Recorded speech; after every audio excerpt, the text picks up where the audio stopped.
Alright, so today on What Plant Is That, Paul, we're going to talk about the African daisy, better known as Gesania rigens, or Gesania splendens also, but I know it as the treasure flower, or in this case this is the daybreak red stripe variety of Gesania rigens. So what makes this cool plant, it's hardy to 15 degrees, it's a perennial in Southern California, and it's hardy to 15 degrees. Like I said, it'll grow 1 to 2 feet, and it will have these beautiful blooms that just dance in the wind, like you can see. Totally stunning, from about March until July. So what I do is I just place mulch into the gaps when it starts to kind of die back as it gets hot, and towards August, September, I would say, well, you'll get some gaps.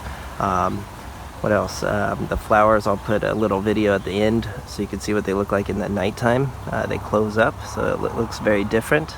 I find this plant, it's kind of invasive. You can find it on the side of the freeway, kind of everywhere. There's several varieties. You could get every color under the sun.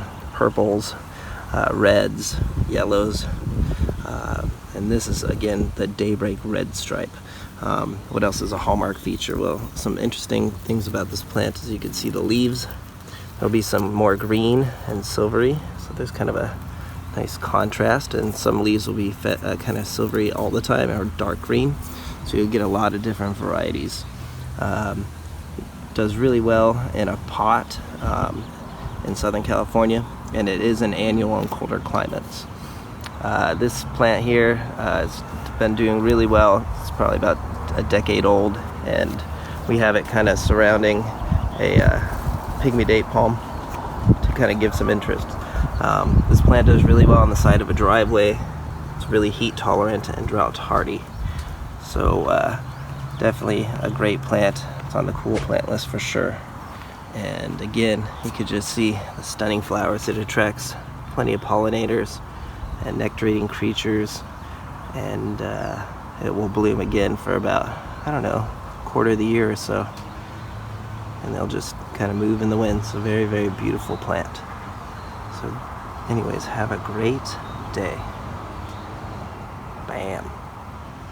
So I just wanted to add a real quick addition to the end to see or show you that this is what they look like early in the morning. It's about a little after sunrise, and as you can see, they are all closed up.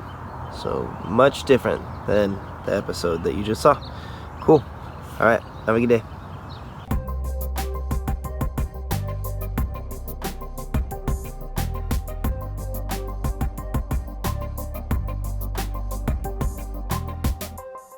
Dude, it's creepy.